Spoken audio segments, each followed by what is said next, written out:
Hello everyone, my name is Joe Cirillo and I'm here with SEAFLO. SEAFLO is an injection and blow molding manufacturer who makes all of their own molds. So we're constantly coming out with new and innovative products.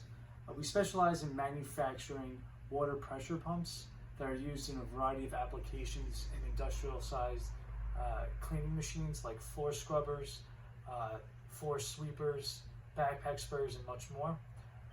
We are located in South Bend, Indiana, where we have a 115,000 square foot warehouse facility, and we have a 500,000 square foot manufacturing facility located in Xiamen, China.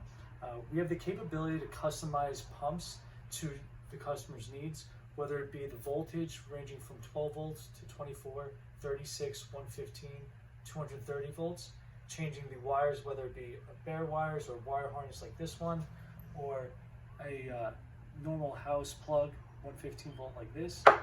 Also, the pressure setting on the pumps can be customized to anywhere between 15 psi and 200 psi.